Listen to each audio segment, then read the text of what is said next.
Let's get close, but not so close. Quarantine. You can share from a distance. Quarantine. You know we want to see each other. You'll have to stay in your quarantine space while we talk.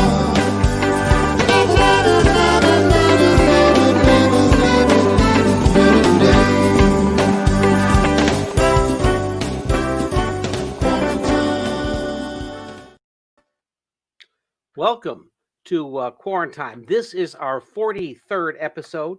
I'm Peter Hirschberg, and this is a fascinating show. In a moment, we're going to go to our main feature, Uncommon Allies, in which Mickey and I spend some time with a couple of top business leaders from the nonprofit and the profit world on how we actually form alliances moving forward in this era.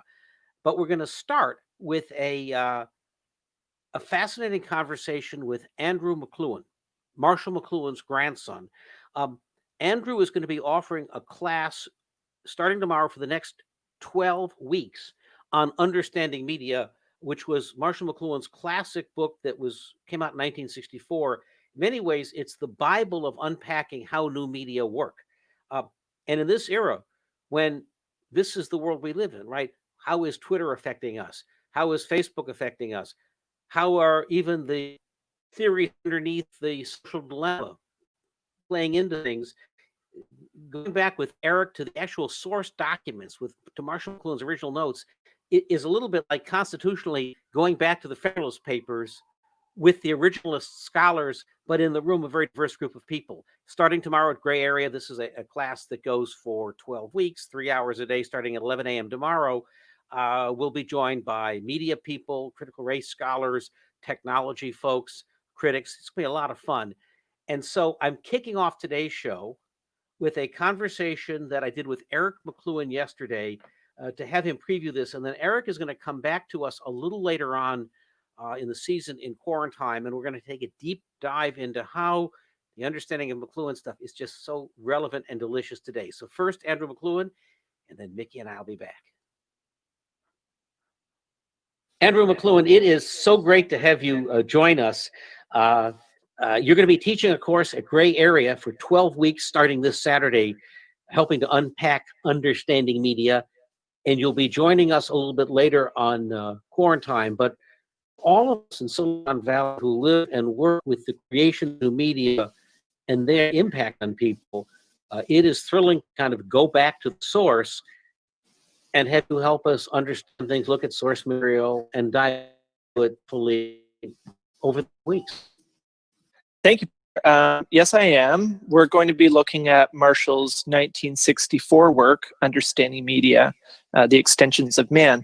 And we're not actually looking at the entire book. We're going to look at mainly the front half of the book. And the reason for that is Understanding Media is two parts. The front section is 7 chapters of techniques, of tools for different ways of approaching and looking at media, at technologies and their effects. And the second part of the book, the larger part really, is using those techniques and applying them to specific technologies from speech up into to the computer.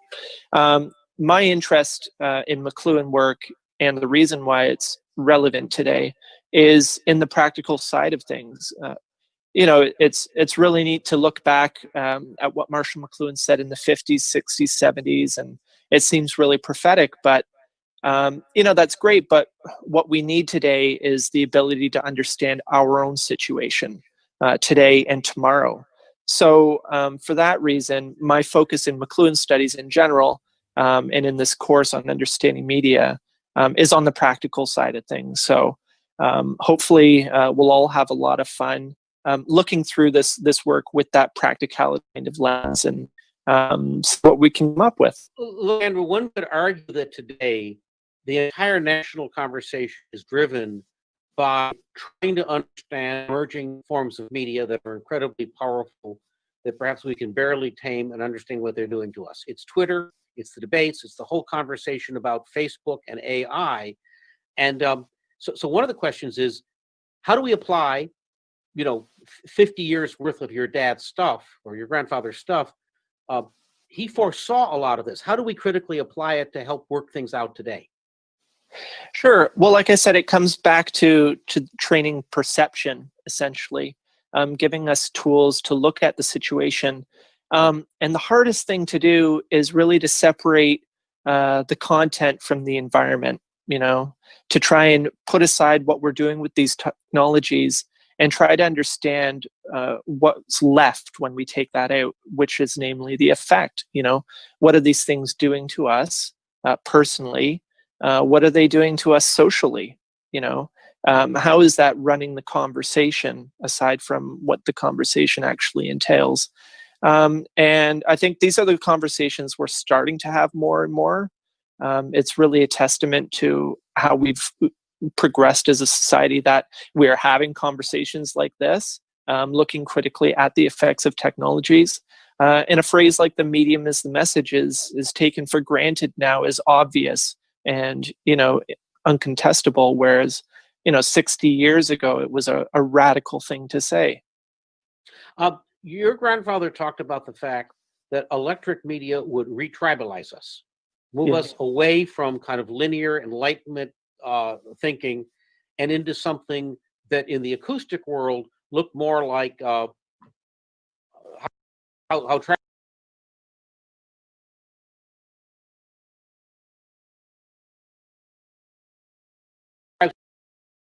and he also pointed out that it was not kumbaya, we might be at each other's throats. And something like this appears to be going on right now. Mm-hmm. Yeah, one of Marshall's major works before understanding media was the Gutenberg Galaxy, the making of typographic man in 1962, which he won a Governor General's Award for nonfiction for. And that was a study of print culture and the effect of print culture and literacy given to us by Gutenberg, and before that by the alphabet. And one of the effects of that was the breaking up of things into component parts, typography, the alphabet itself, taking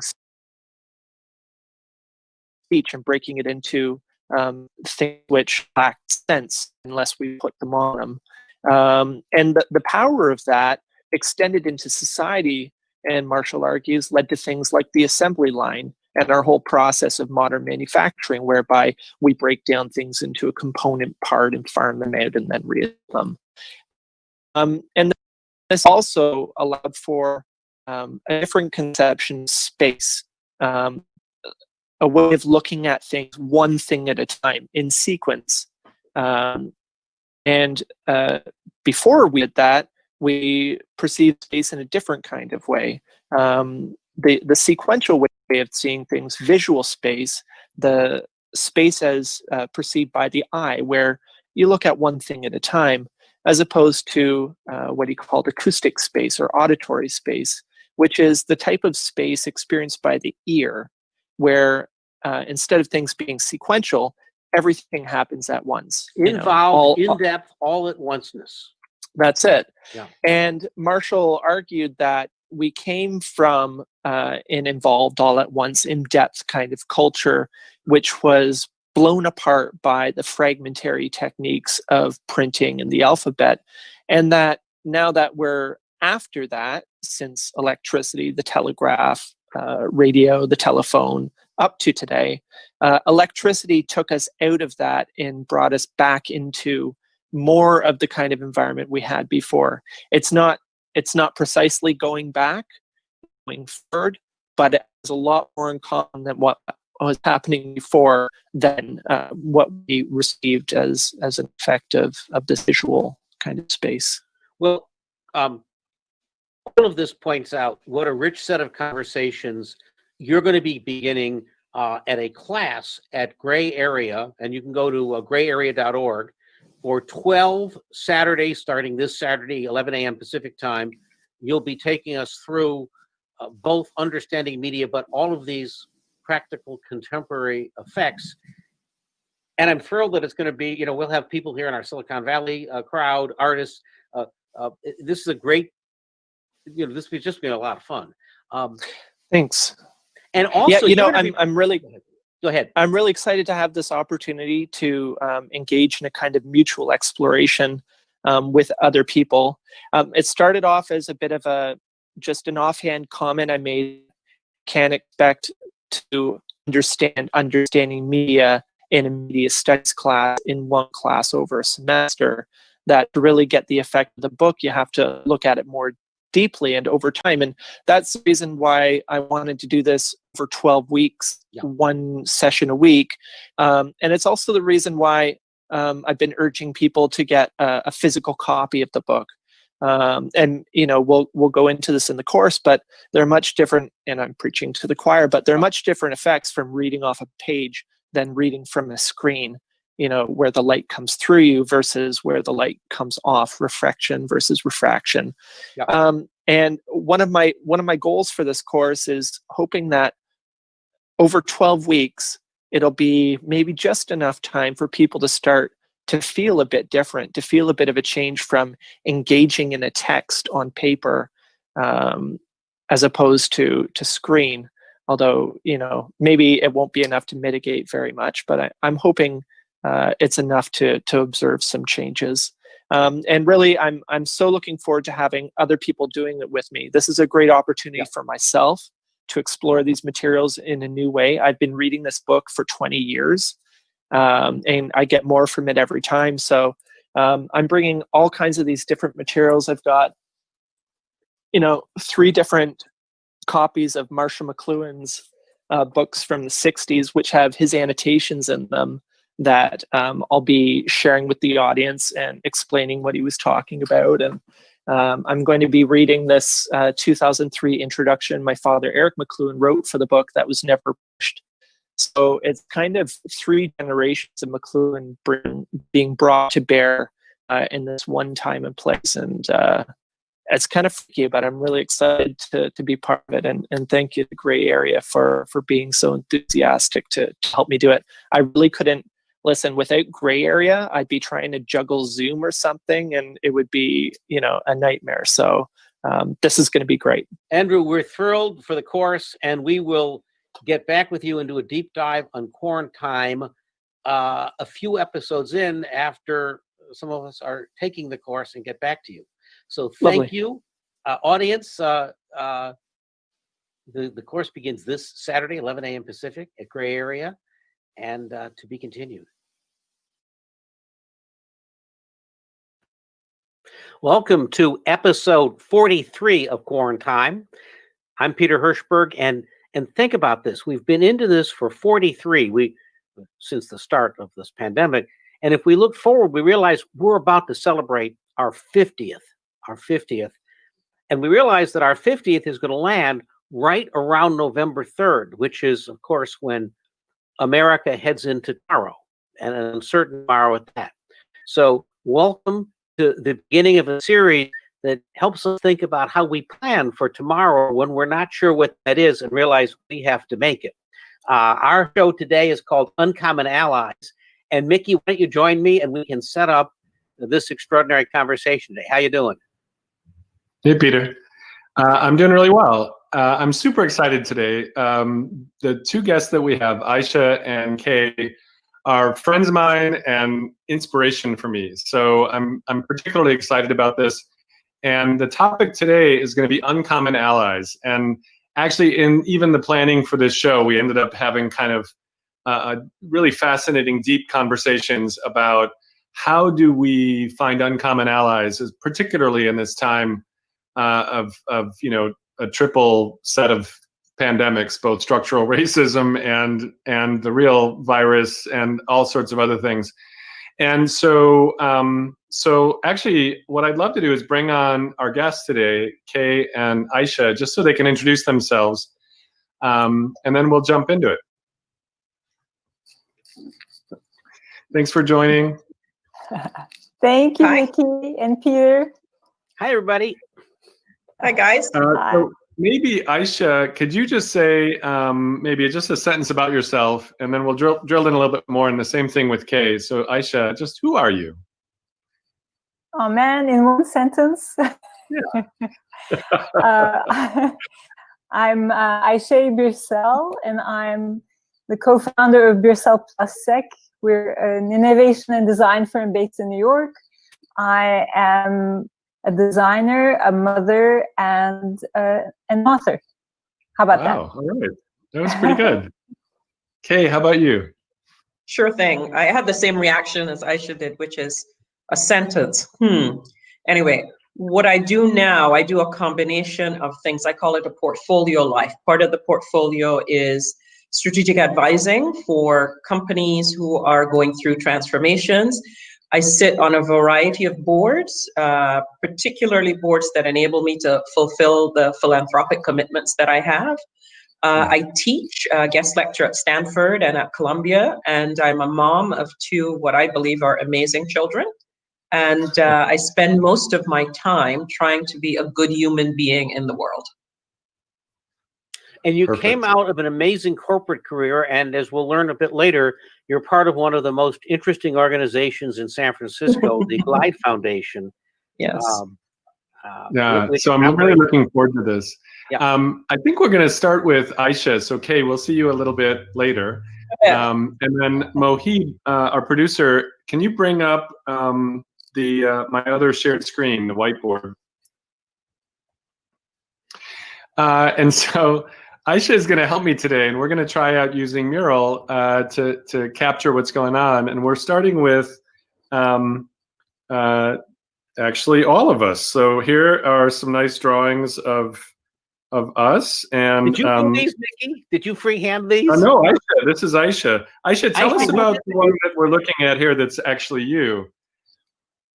Oh yeah. So this was my New Year's card a couple years back, 2018, and I did a self-portrait, but then wrote some of my values inside it, like a beginner's mind, which I know, Mickey, you're really interested in, and practice, optimism, empathy, seeing the big picture, collaboration, and inspiration, play, people, and then I think iteration. I think iteration is nice because you've got it on both ears. Like you try it with one ear. I have it on both ears. Yeah. With the other one.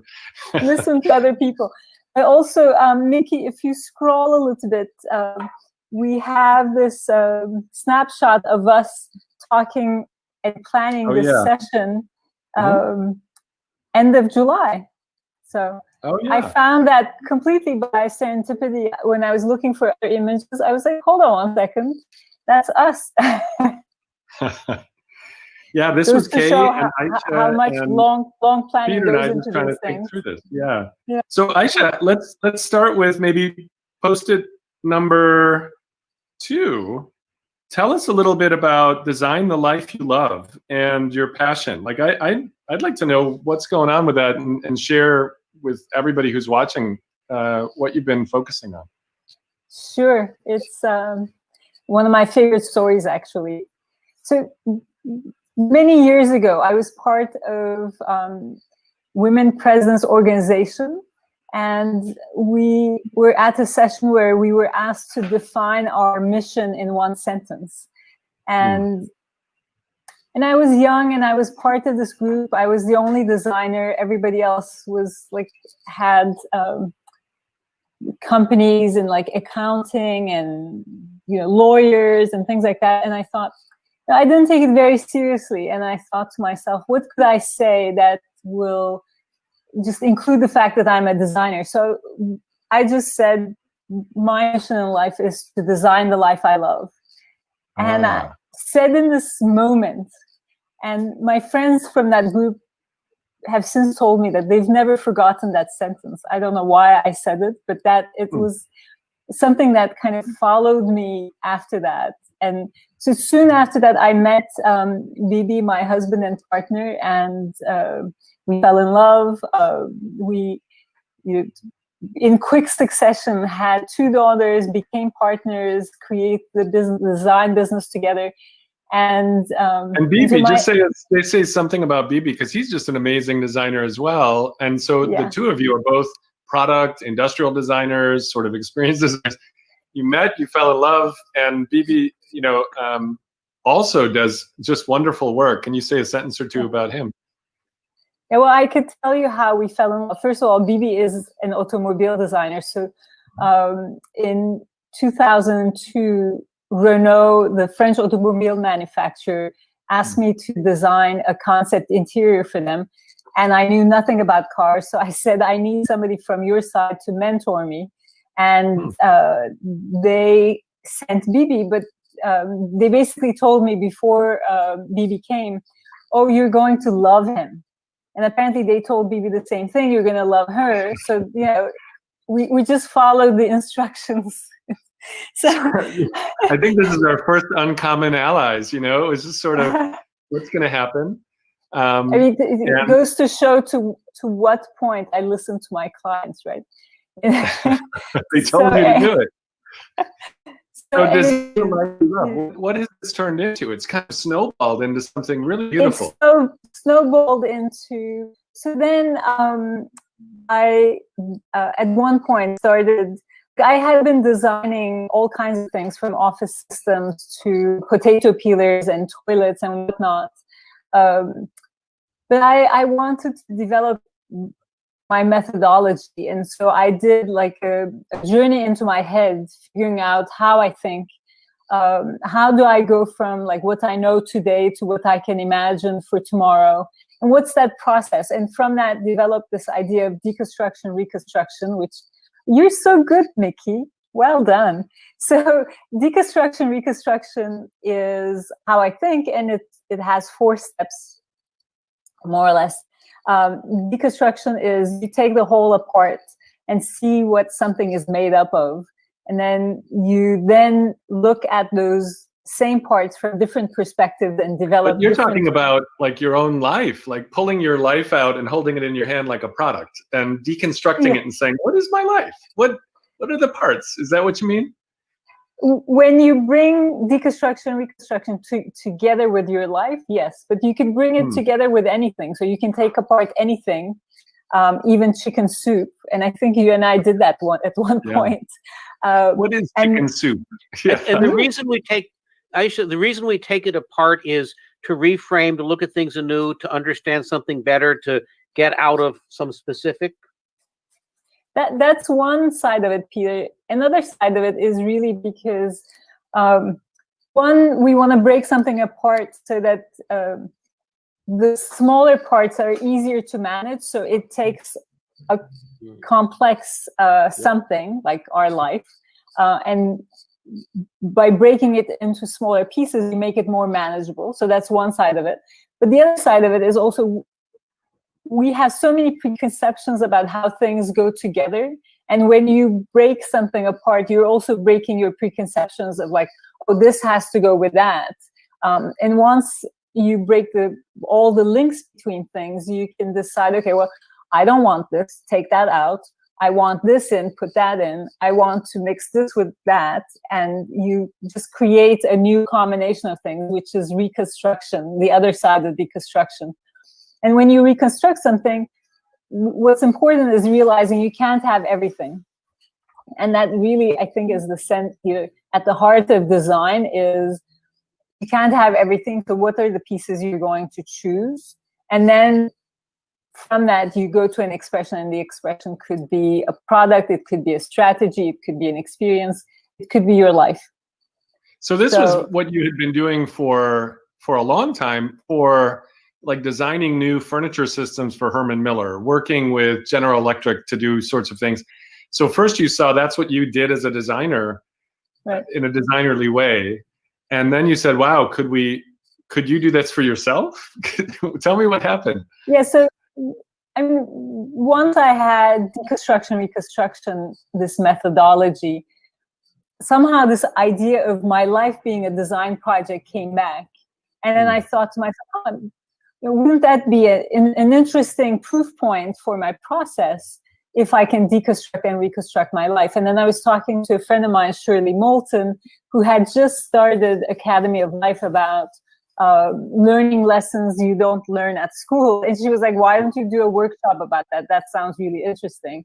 Yeah, and I was like, okay, I had never done a workshop before. This is, I don't know, like 10 years ago.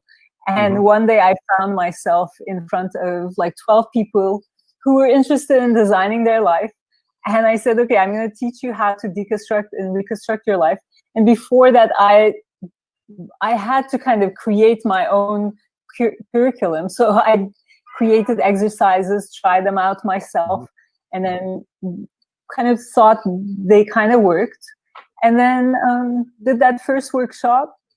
And those people told their friends, they were like, there's this woman who's like teaching us how to design our lives. And they told their friends told their friends, and the whole thing grew word of mouth. So that. But can you tell us what you thought you wanted to be when you deconstructed your own life and you started kind of thinking through that for your own self? I seem to remember this picture. It was sort of, well, there were different things. You had one that was like kind of Katy Perry almost or something. Yeah, I should put that in. Tell us about that. About your own, who you redesigned yourself as. So before I get to Katy Perry, one thing I did realize, one of the tools that we use in design, and I also use in this book, is metaphors. I love using metaphors in design thinking. And I learned that from a friend of mine, Jim Long, who used to be the head of research at Herman Miller, where they had done this study around large corporations, and they had asked people to describe a large corporation through a metaphor. So people would say things like, oh, we're a beehive, or we're a zoo. And the magic of metaphors is that it can really help you understand complex things or things you don't know using similar things. Like when you say a beehive, you might not know what that organization is. You have an idea. You're like, oh, okay, that must be a very disciplined, highly productive place. Everybody is working under a queen bee. You make up your own ideas. Like if you say our organization is like a circus, you're like, is that a good thing or a bad thing? A circus could be out of control, like a 3-ring circus. It could also mean that you have all these talented people performing in front of everybody else, like again and again, and doing amazing things. So anyways, ooh, nice. I'm just trying to keep up with you, Ayse. Yeah, nice drawings. It's my beehive in my circus. Yeah. So that was a way you found to actually help yourself. So I was going to tell you, if I may, the metaphor for myself, which really helped explain me to me, was that I'm a tree. And I still like this metaphor because I think that my roots are in Turkey, so that's where I grew up, right? And that's my kind of essence and culture. But then the trunk of my tree, where it comes out of the ground, is in New York. This is where I grew up as a designer and as a person. And then, and when I started thinking like a tree, I thought to myself, what's my future? And my future is about giving fruit and helping other trees grow. And that really is what I'm doing now, which is all about like teaching deconstruction, reconstruction, or design methodology to anyone and everyone, from ages as young as 13 to as young as 92, through our common and shared project, which is our life. So what I love about Design the Life You Love is actually it's my the secret is it's my way of teaching how to think like a designer to everyone. I love it. Yeah. So tell me a little bit about, where do you want to go next with this conversation? I know you put out some Post-it notes kind of on the whiteboard, and where would you like to go next? Do you want to fill in my query on the Katy Perry thing that I remember you saying, or do you want to keep moving and tell us a little bit more about your process? Yeah, it's enough about me. Enough about me. Just one thing about thinking like a designer, because I think that's foundational. While I have everybody, if you want to go back to your just under your circus, is thinking like a designer. Yeah. Okay. That's the general framework of you don't need to be a designer to think like a designer. all you need are these 5 qualities. One is optimism, no matter how hard the problem, this belief that you're going to come up with a better solution. Then empathy for yourself and others, thinking holistically, seeing the big picture so that you can connect the dots in new and different ways. And then asking what if questions, which is all about having an open mind.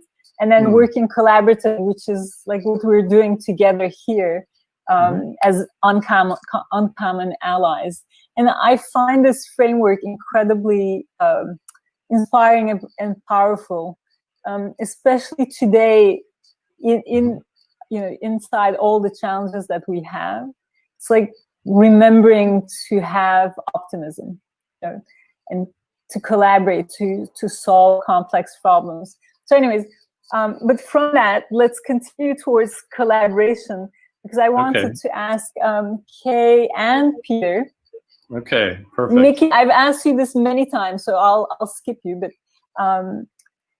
actually, one of my favorite tools from Design the Life You Love is asking people about their heroes. So, but first, before we enter heroes, Kaye and Peter, think about your superpowers. So let's bring Kaye on. Yeah, and then your kryptonite. If you can bring Kaye up. Hi. Perfect.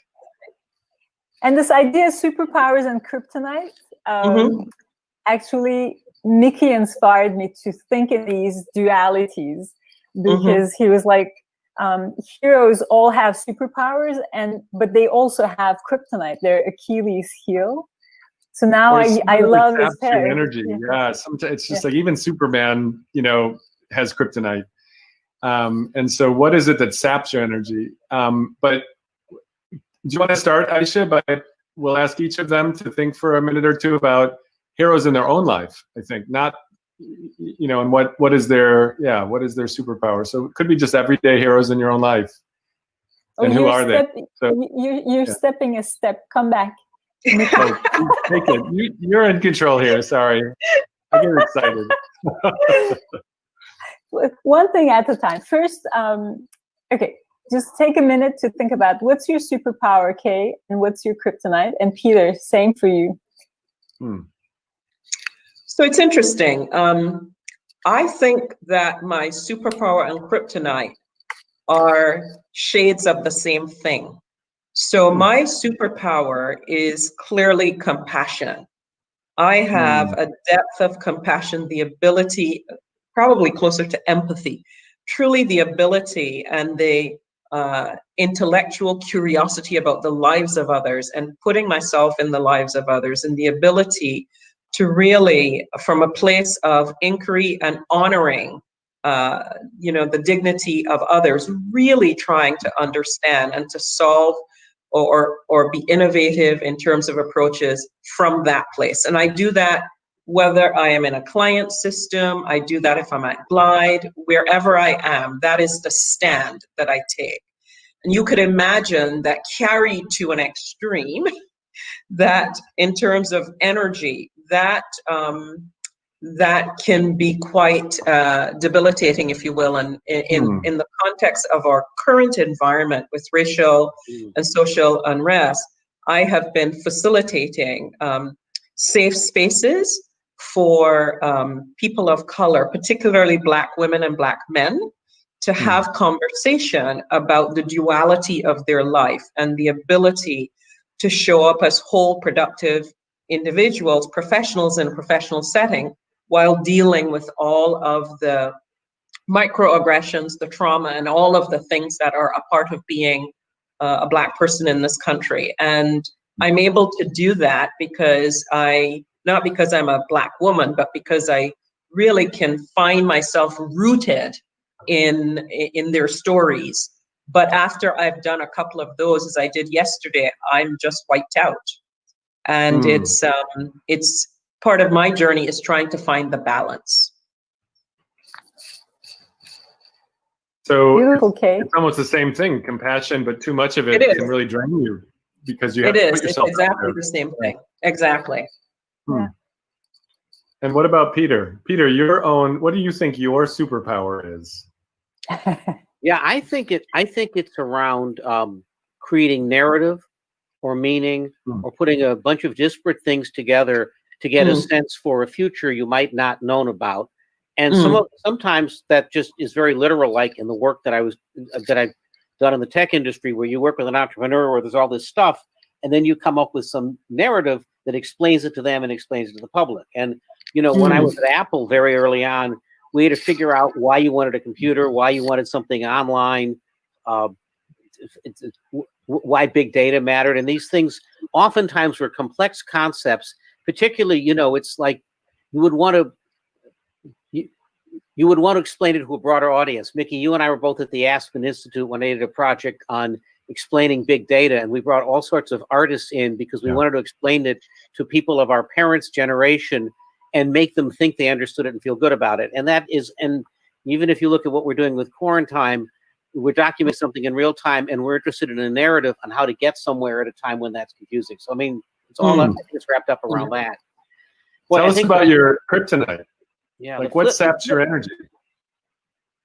Yeah, the flip side of that is, if you're deeply interested in history and in the future, there are like only so many of these you could actually focus on and do. And so you could get distracted, right? You could start down a lot of paths, or a lot of people could want that. And I think what I find is something that's meaningful and satisfying is really sticking with something and following through and turning it into something that ships, because I respect that. And so it's easy to get, you have to artificially say just a few things because there's a lot of interest. It's like okay, Peter, if I may, futures. Mickey, can I ask Peter a question? Yeah. Okay. How do you choose? I mean, is it instinct? Is it a particular area of interest? I mean, because just listening to you just now, I could think of a multitude of ways in which the art of storytelling could bring a level of, I won't say simplicity, but could bring a level of access to something that could be a particularly complex topic. I think of like genomic sequencing, for instance. You know, I spent, on some level, it's also wrapped up to when you see a set of trends coming, they suggest a set of things. For example, there was a moment when I was both chairman of Technorati, that was one of the first social media search engines, right? So suddenly this was the beginning of power shifting to the audience, away from brands, away from news. And at the same time, I was creating Gray Area, that was an art and technology organization. And we were looking at how do you apply that in the civic sphere. So there was just a whole set of things that I was working on all at once that was around this movement from top down to decentralized, which was a movement, right? I mean, there was, by the way, ever since then, perhaps there is the downside of radical democratization and the lack of curating, but let's put that aside. As that stuff was happening, it was exciting. So I was picking projects. I was both leading a company in it, building a nonprofit in it, and peeling that onion back. How do you get citizens in the city engaged? It was so clear that, for example, what I'd seen in media, audience engagement, you could do with civic projects. You could do urban prototyping, have people in the Tenderloin come up. So I was basically picking things that tried to hang together. Did that answer your question? Yeah, no, very helpful. I appreciate that. Thanks. Yeah. That was a cool question. Yeah. Okay, so thank you for that. It's great to kind of get into your minds about your superpowers and kryptonite. And now, let's get to what Mickey was saying, which is talking about your heroes. And so the heroes question is, our heroes are just interesting people. You know, they're not necessarily superheroes. They're people that maybe we know of, their family or friends or mentors or mentees, or people we know of. You know, we don't know them personally, but we know of them. And so I just want both of you, Peter and Kaye, to think about who your heroes are, but also what are their qualities. So you could just think of, for our purposes now, maybe one hero and the qualities of that hero. What is it about them that interests you and inspires These you? have to be people that we know that are alive. They don't need to be. They can also be, you know, historic figures. Yeah, okay, fine. And you don't really have to know them in person. Yep. It's up to you. They can also be fictional characters. So we're Well, going I to give mean- them a minute or two to think about it. Yeah, go But ahead. Kay. Kay's like, I'm on mean, this. it's on Ready. top of my head. And it's interesting. It's my mom who passed away, you know, recently, and it is the arc of her life that caused me to think of her as a superhero. So she was one of 8 children, 7 brothers, and she was the eldest girl. And at 16 years of age, my grandmother took her out of school so she could help care for and raise her 7 brothers. And all of her brothers became professionals, lawyers, doctors, educators, etc. And what I saw in my mother, the heroism in my mother was, we come from a small village of modest means, but my mother always operated in the world as a giant. And giant on so many levels, the size of her heart, the intention. She was some person I learned intentionality from. She didn't have the language of intentionality, but what I saw with her is she had this ability to see and inspire greatness in others that they didn't even see in themselves. And I saw her do that with everything from little kids who would stop by or a house on the way from school, and she would quiz them about school and how they were doing and remind them of, you know, the responsibility they had, and she expected so much of them, all the way to people who were struggling with alcoholism and substance abuse and, you know, not having a treatment center or an approach for them. You know, my mom would talk with them about life on the other side of whatever demon they were dealing with. And it was just remarkable to watch how, without any formal training, she just had this ability to live her life in a way that, I mean, I talk about wanting to, when I leave the earth, I want to be all used up. I don't want to have anything left. My mother truly lived life that way. And for all of those reasons, her resourcefulness, you know, the size of not just her heart, but her intellect was just something, and that for me is just, she's just a giant in my eyes. What sapped That's her beautiful. energy? What would have been the kryptonite? You know, what really got her? You know? She would never admit it, but it is because of the depth of caring. She took on everyone's, whether it was there was no challenge and no problem that my mother didn't take on. And she was tireless about that. And then the last thing I'll say about her, which also inspires me, is, and I think it is because she didn't have quote unquote formal education, she was tireless about learning. When she went into the hospital before she passed away, she always had either a Bible or a book and the dictionary and a pen. So when she passed away in the hospital, she had the Bible, a book she was reading, and the dictionary, and she would always write words down. And that, you know, that is, I do that to this day. I have a whiteboard in my office, and every day I try to come across another word that I don't know the meaning of. So this has been actually very good for me. Thank you.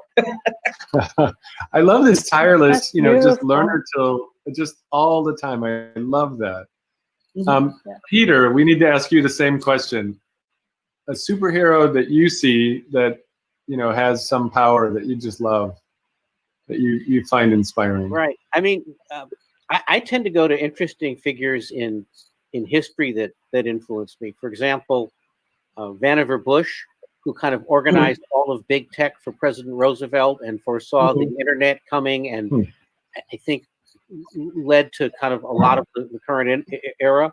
But the person in our history who most inspires me, especially at the moment, I think, is Teddy Roosevelt. This is a guy who you know, grew up very privileged, but then when he was police chief in New York, kind of saw how the other half lived and was there right at that Gilded Age moment when capitalism was kind of like losing control. And somehow he was a president who landed us through the progressive era, brought in all of these changes in child labor and in the economy and stuff, probably prevented the nation from going fascist and socialist. Yeah. So similar to now.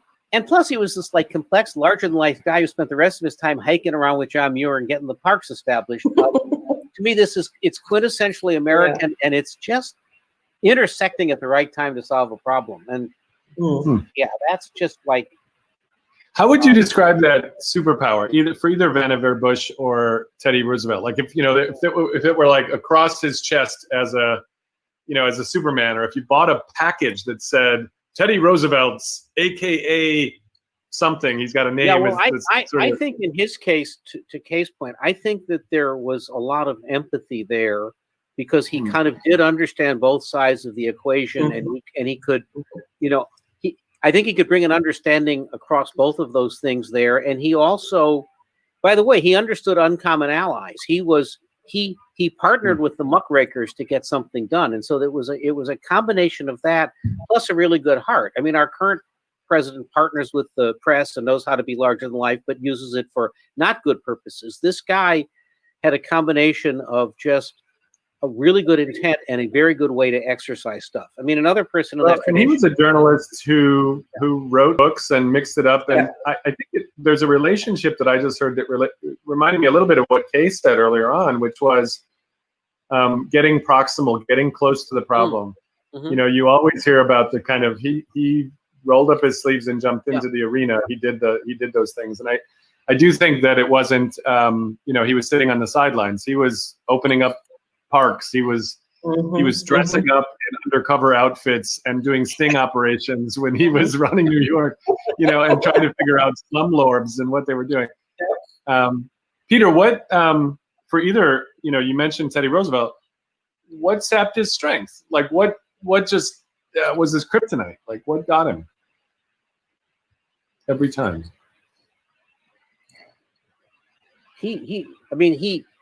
Did his vision get ahead of him when he ran on the Bull Moose Party, right? He put in place a president who was his successor. It didn't work out, and he wasn't able to capture it back. So,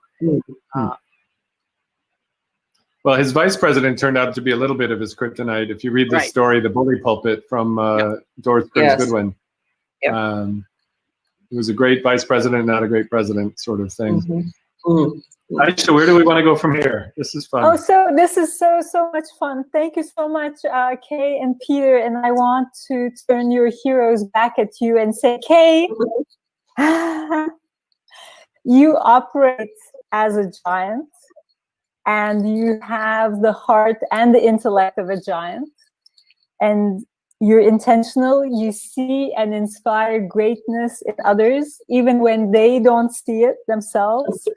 And you live your life fully, and you're resourceful, and you're tireless about learning. And even though we've only met recently, I can say these things, and I know I'm right. And Peter, you are someone who brings in great change, especially to things that are complex.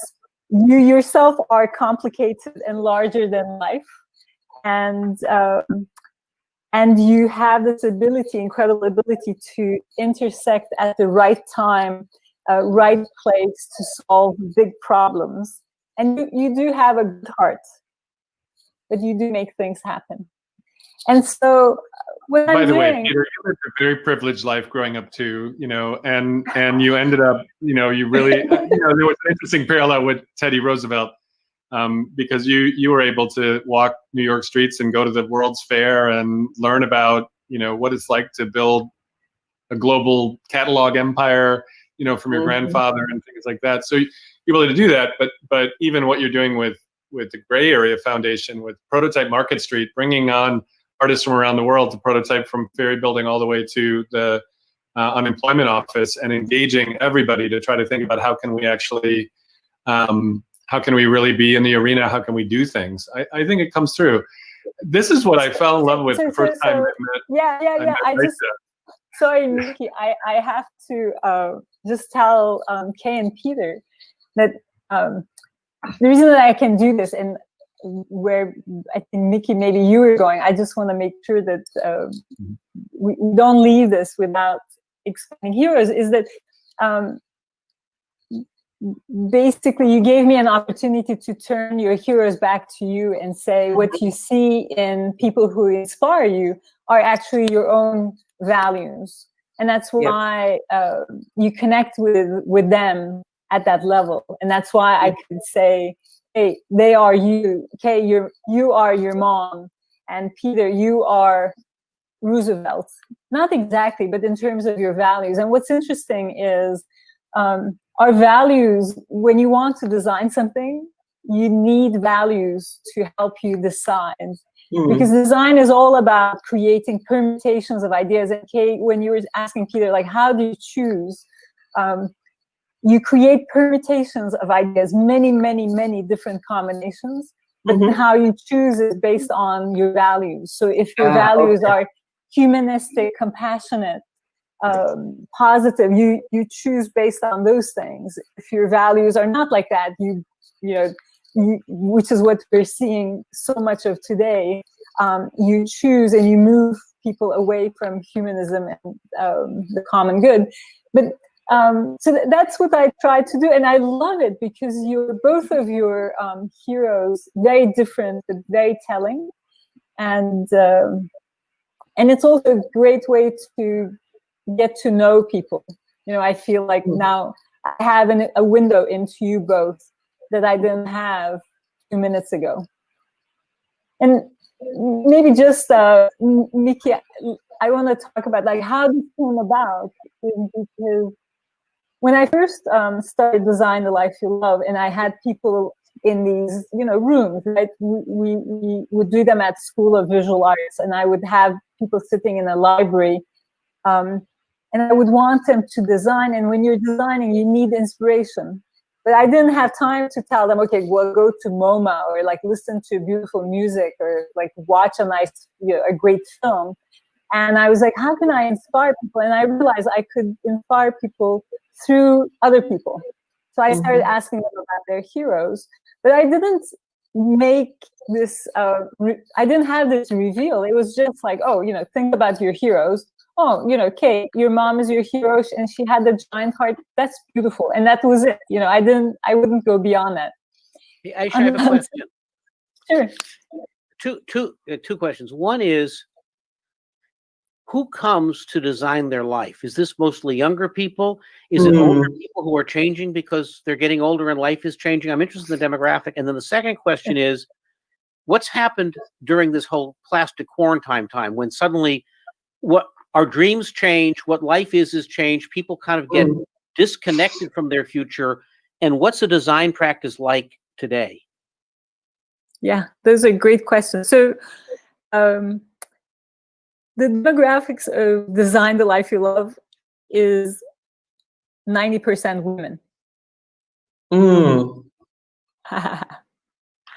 Now, if I change the name to Design the Work You Love, it immediately becomes 50-50. And you've done those. I remember coming I've experimented with that.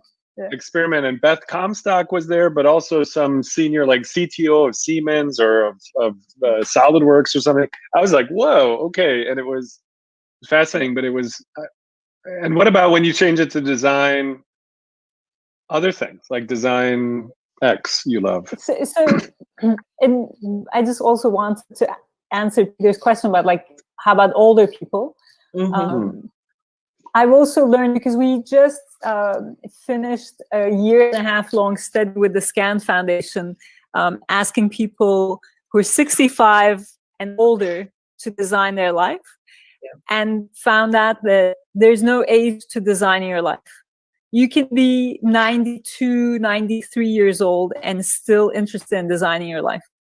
Because when we started the study, I was like, what are these people going to tell me? Are they going to tell me I'm kind of too late? Where were you like 30 years ago? No, they were like, I'm doing it. Like, even if I have a day, I'm ready to design my life. It was just beautiful.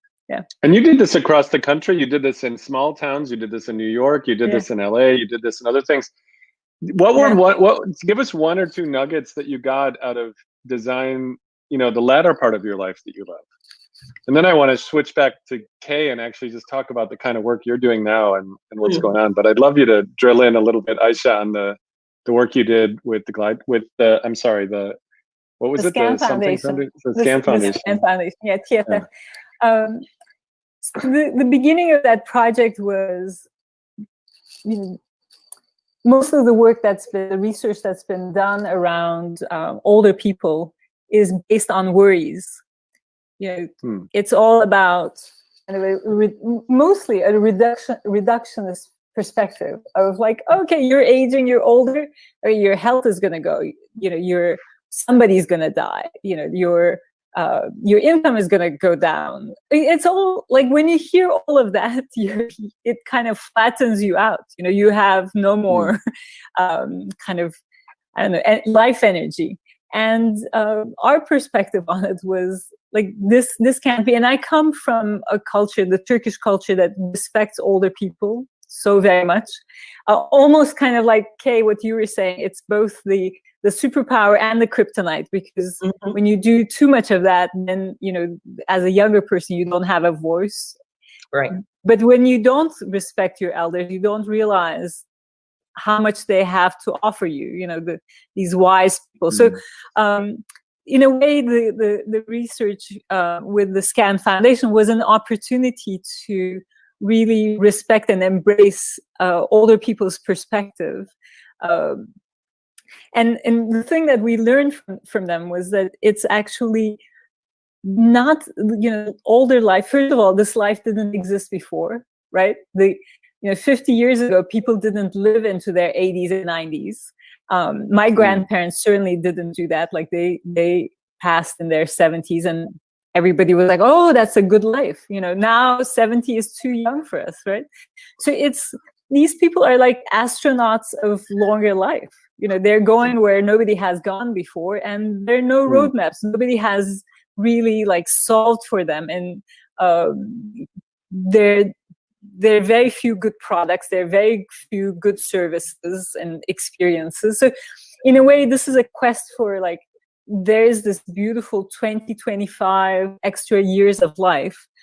What do people want? And so what we learned from them, co-designing their life, their long life with them, is that they want the same things we want. And that was the beauty of this research, is no matter what your age, people want love, you know, both like love, but also intimate love, sex, you know, and they want friendship, they want purpose, and doing the work they love, and they want vitality. So, and then when you start to realize that you could be 20 years old and you'd want these things, and you might be 50 years old, or you might be 70 or 80 years old. We all want the same thing. It's just that how we get to them and how we experience them might be different. And so, and that could really change. Like when you think of Tinder doesn't work for somebody who's like 70 years old.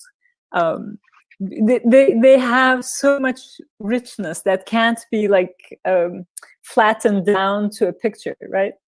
And so you have to come up with like a new Tinder, and that might actually help everybody else. If you can create a dating app that takes into consideration the whole experience of a person, not just their visual qualities, that might pay off for all of us. So anyways, that's the idea.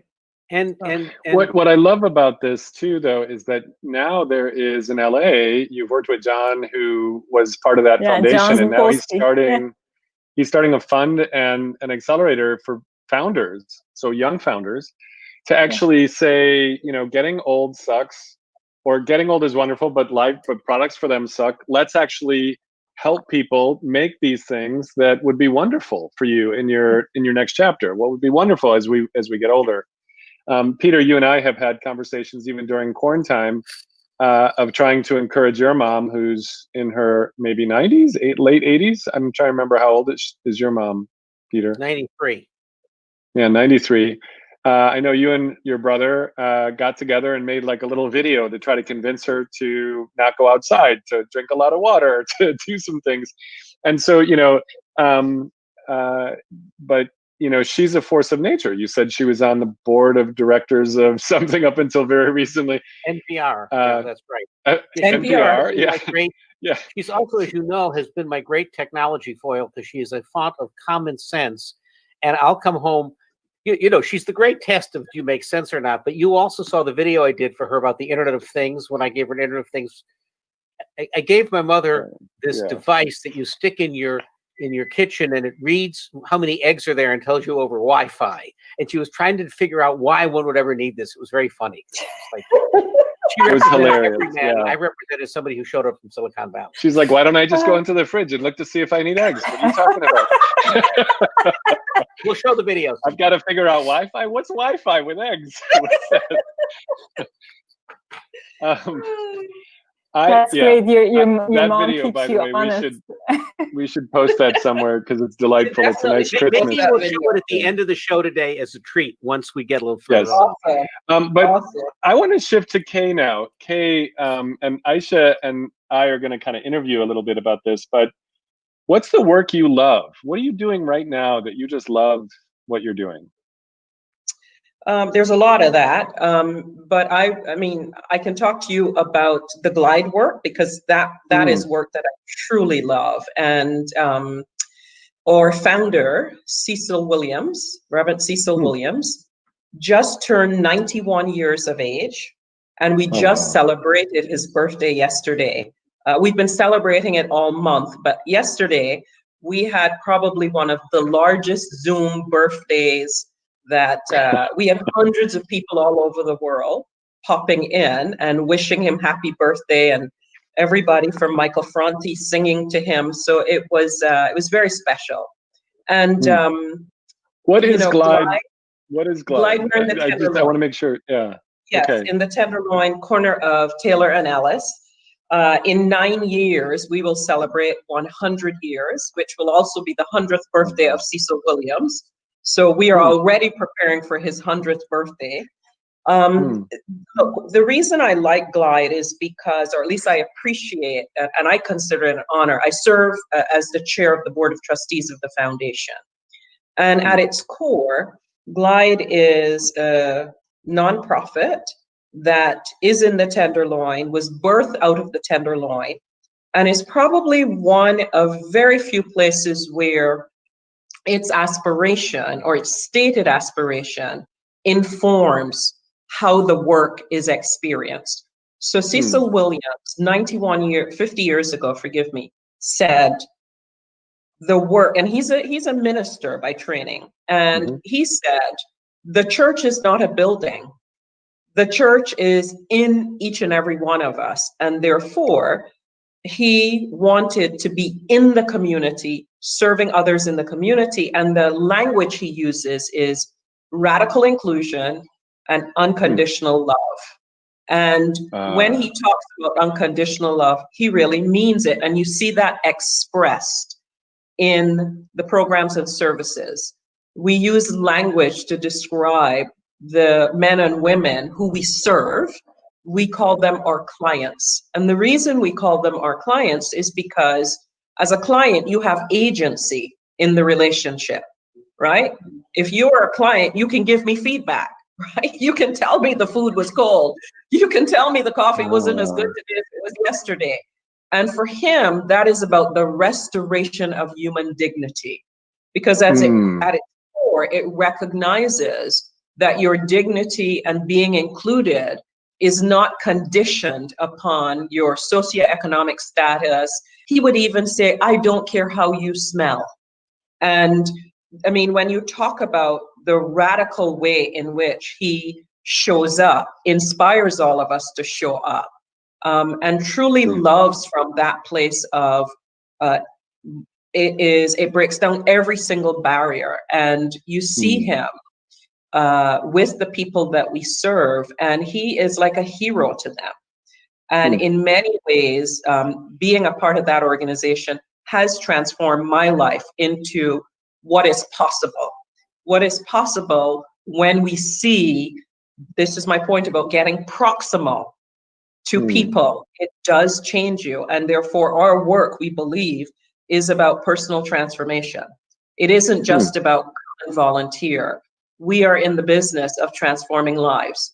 And the experience is what transforms you. It creates an access point for personal transformation. So it's why I love that work. The people who are the volunteers become transformed in the process of engaging with the community. Absolutely. More alive, aware, all that stuff. Yeah. Absolutely. No question about it, Peter. Kaye, one of the things that I just love about this, and I met you because as a BCG senior advisor, I tuned in to the senior advisor chats, I don't know, a year or two ago, or I was probably at one of the meetings, and I had just joined, and you were a senior advisor who had been a, leader in industry, and you were doing all this stuff, but you were coaching. And there was an element to that of like leadership coaching and things like that, that is about kind of unconditional positive regard. You have to believe the person can actually grow. You have to believe they can grow.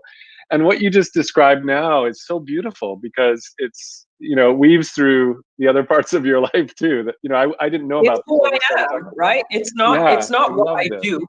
So Mickey, it's not what I do, it's who I am, right? If you think about the lesson I learned from my mom, remember I said, my mother had this capacity to see in others and to believe in others greatness beyond what they believed and saw in themselves. And it's that same, that's what we practice at Glide. It's what I practice in the work that I do with coaching and advising CEOs. It's helping them see the possibility within them that sometimes they don't even see or don't even understand. And it's helping them see how tapping into that possibility actually causes an outcome in themselves and therefore allows them to transform a company. Because what happens is, I talk a lot about in BCG as content and character. And, I talk about the fact that in this moment, we are in a character moment. And part of why we're having a disconnect, and I'm not just talking about BCG, I think in general, is because we are addressing a character moment with content. We are looking at strategies. We are looking at systems. We're looking at all of those things which are critical. But what's at the root of it is really getting proximal to each other and understanding what is it that causes you to see the world in a different way than the way I do, which is why this idea of uncommon allies is so inspiring to me, right? And to be an uncommon ally, it means that I've got to open myself up to the possibility that you can change me, right? It doesn't mean it's an uncommon ally and I'm just sitting here listening to you because that's what I have to do. I have to come to you from a place of being open and willingness and acknowledging the possibility that you could change me, not just me changing you. And there's that mutuality, and it goes back to Cecil's talk about that's how transformation happens. It happens in community with each other. What I love about, when in our earlier talks, you were talking about context is decisive. And I think this relates to what you just said, because you create a different context when you're with me and with Ayse and with Peter. Like it's a new context. I can't just be myself. I have to also react and push and play with the other people that I surround myself with. And tell me a little more about context is decisive. And then I'd love you to talk about, during COVID, your uncommon allies story with Glide. I just think it's beautiful. You have maybe two, but I love the one about the depots and everything and food. Yeah, so what's interesting, to the point that you made about context is decisive, I also say to people, language is a part of creating context. And I'll give you an example. So right now, in the midst of all companies trying to get more diverse in their workforces, I have leaders who say to me, and the CEO from Wells Fargo just said this a couple of days ago, diversity recruiting, finding diverse talent is difficult. And I say, no, it's different. If it's difficult, it's a hurdle to overcome. It's challenging. We don't know how to do it. If it's different, we suddenly bring a level of innovation. We bring a level of different thinking. We just approach it completely differently than if we say it's difficult. So for me, it's why I pay such attention to language as well, because language is part of what creates context. And what frustrates me at times is I find that sometimes we are, let me use the word careless, or not as careful as we should be with language, because I do believe language, I fundamentally believe language can and does create context. So I just offer well, and that. it shapes like the metaphors we use. If I say it's a pitched battle and I'm fighting against the other guy in my company, and that's very different than we're yoked to the same thing and we're pulling towards the future. Those are two very different metaphors, and yet I'm possibly describing maybe externally what it seems like. Yeah, Kaye, Right. can you go a I little love that. further on approaching things through content versus character? You said we're in a character Yeah. moment, and I think Yeah. you were talking about corporations, not just like the United States and its political Correct. situation. Correct. And also, as I just think about, okay, if you're off and here in tech, we're working in the future, we're coming up with ideas. Many times we come at it from the content or the product, but I think you're getting to a deeper concept about both values and so unpack that for me a little bit. Yeah, so look, we are in a moment of increasing complexity, right? Even if you think about the pandemic, the challenges with the economy, social and civil unrest, there's a lot that's going on. And any system, whether that system is a company, whether the system is the country, whatever system is under some level of challenge and a high degree of complexity. To deal with that complexity, the easiest thing to do is to go after content. We look at strategies, we look at market intelligence, we look at things that we have a word for, and we therefore can access them, simplify them, and find a solution. And part of the challenge is this moment calls for us to address it from a different place. I'll give you a very specific example. Diversity, equity, and inclusion. There is not a company in the US that's not dealing with this. And what I've said to them is, look, I've been in this game for like 30 plus years, have been involved with hundreds of millions of dollars spent and deployed against that. We address recruiting, we address development, we address promotion. But what we don't address is having the individuals who themselves have to go through a transformation of their belief system about the value of diversity and inclusion. And therefore, we fix the system, but it's the same people operating with the same belief sets, the same mindsets, the same biases in a system that we've changed. And we may get a peak, but it's not sustained. So that's my point about content and character. And I use character loosely, but it really means something beyond just you're a good person or a bad person. It's getting to exactly what you talked about. It's getting to the values, or like I like to say, just because something can be done doesn't mean it shouldn't be. But I don't know if that was helpful or not, Peter, but that's where I'm trying to move organizations, that it's not just the content work. We also have to do the harder work of really starting to understand each other. I mean, I do this with my, talk about uncommon allies, my friends who are loyalists to the Trump administration. I sit with them from the place of, I really genuinely want to understand, because maybe it is that I'm missing something. And I think if I don't get proximal to understanding and engage from a place of openness and respect for the fact that they might be seeing it very differently, I think it keeps us stuck. And I think that is, and look, I get how hard that is, because, it takes, that's one place that saps my energy, by the way. There's a saying in the venture world that culture trumps strategy every time. Yes. That, strategy is what we want to do. And but culture is actually the very powerful thing that will actually get something done or not. Yeah. I think it's Ben Horowitz who said that, actually, or Andreessen. I think it's either Ben or Andreessen. Right. Yeah. So tell us about the uncommon ally experience when suddenly COVID hits and Glide, you're looking at, oh my gosh, how many more unemployed people, how many more people are suddenly going to find out what it's like to be unhoused?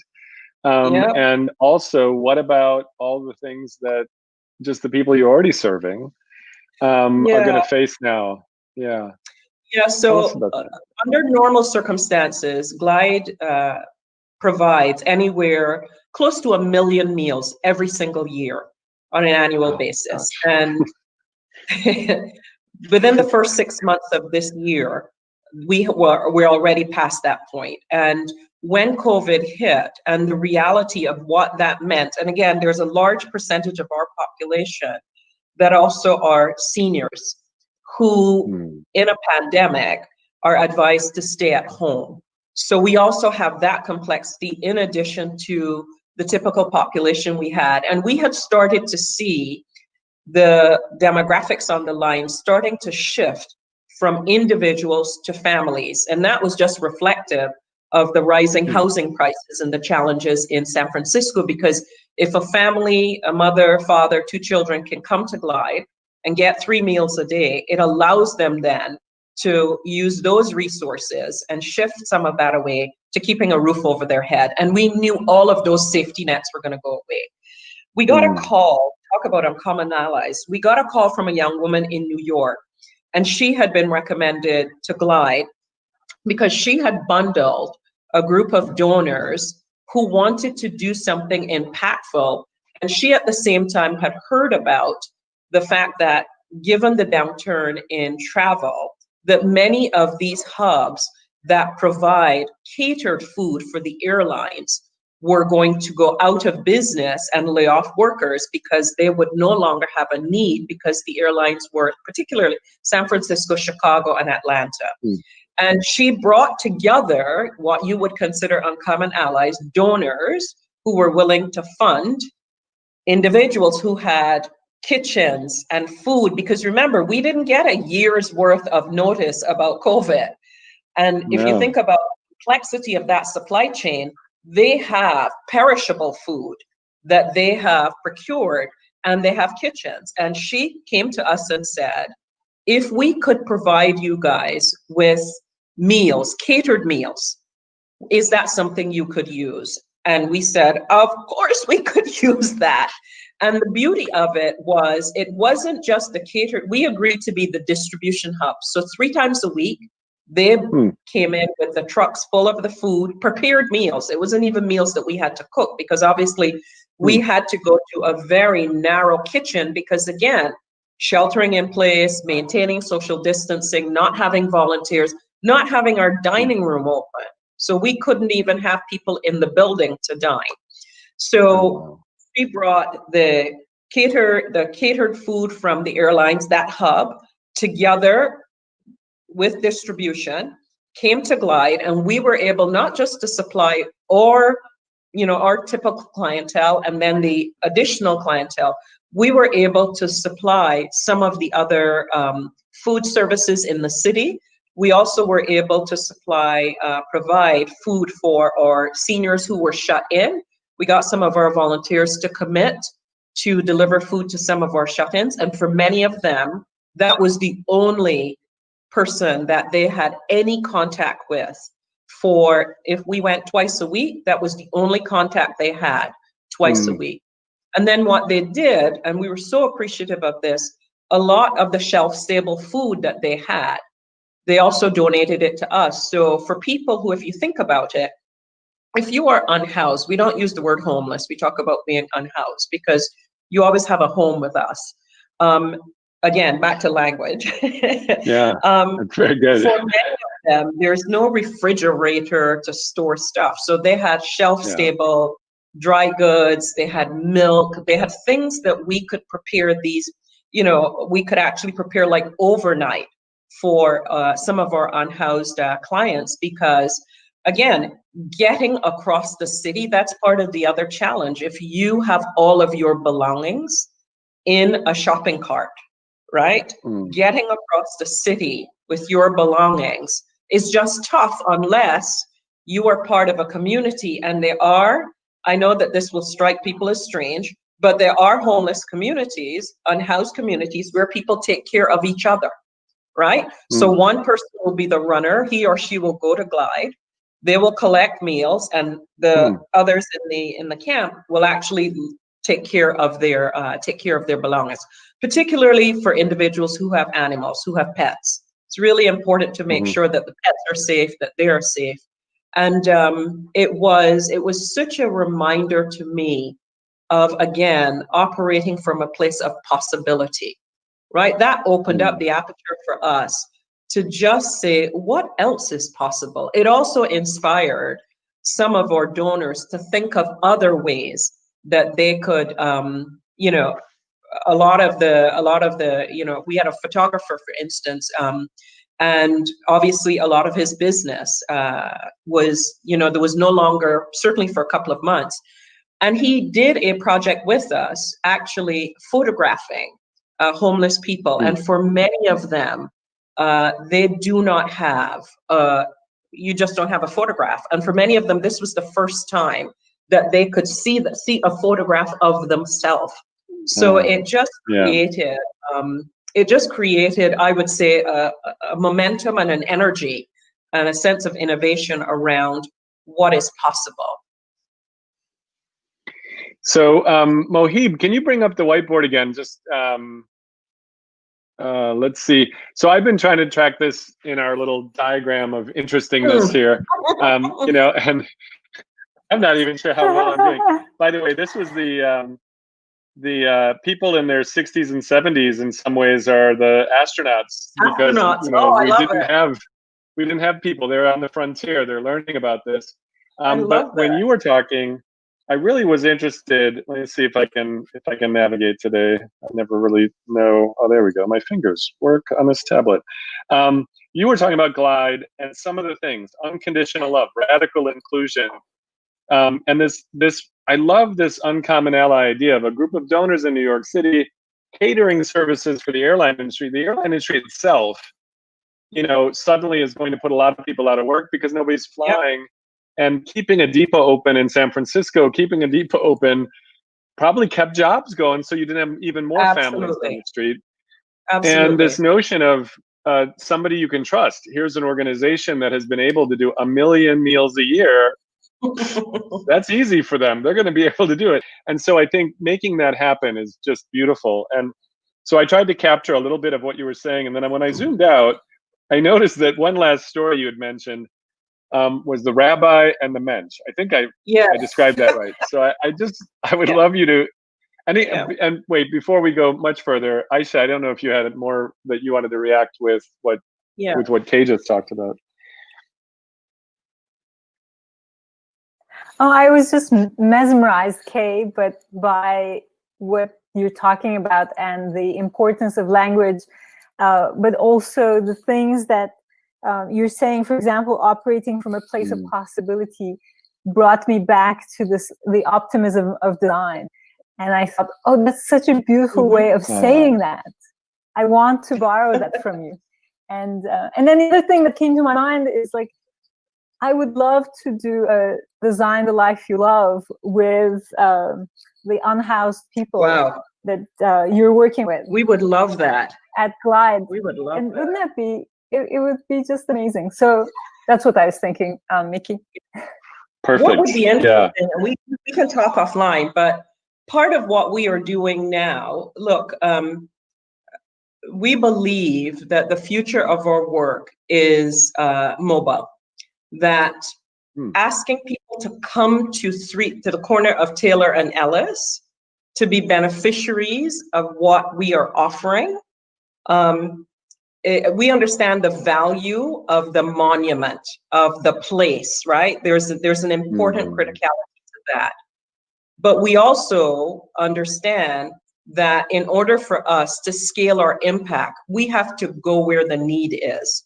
So a big part of what we're doing is we've designed this integrated services model, which uses mobile. So we have mobile health clinics, we have mobile food trucks, we are taking what we do in the building and now trying to move it out in ways that offer those services. We call it Glide on the Go, GG. Glide on the Go, perfect, okay. Glide on the Go. But it's not just taking the services as they exist. And this is where I'm interested, Ayse. We're actually, we've done some work on theory of change, right? Because if our goal is really to lift individuals from their current state, whatever that state is, and to inspire them to envision a different life and a different possibility, and use our services and programs in an integrated way to enable and support that transition. Doing that, we've done that in a clinical way. I will share that with you because that's the approach that we've taken. But I love the possibility of doing it through the lens that I've just experienced with you. I think that's really very, very interesting to me. I love it. What would you call that workshop? And we have to think about language. Mickey, what's exciting about it is just listening to Kaye, you realize that she's not going to stop at a no of any kind. So whatever this is going to happen. We know that. So what I just did to you is called a pregnant pause. Yeah, that's right. I have plenty of time. I have 9 months. I can just pause and sit. Yeah. Mickey, you were going to name it's a little this. bit after it's a little bit after the hour, and I want to make sure if you all have to leave, but we're kind of into overtime. But I would love it if you can stay for a little longer and explain the rabbi and the mensch to us. And and then I want to share a silly little thing at the end about Peter, because I made an action figure of Peter, the superhero, that he just received. And I think there's an interesting story behind what happens when you're given something that loves you and sort of shows that other people have been paying attention to what your powers are. And so I want to end there, but I would love to hear about the rabbi and the mensch. So the story of the rabbi and the mensch, we have something at Glide called the Center for Social Justice, and it's really where we house and curate the work that Cecil Williams has been doing for over 50 years around racial justice, social justice. So the work focuses on policy, it focuses on the practice of social justice.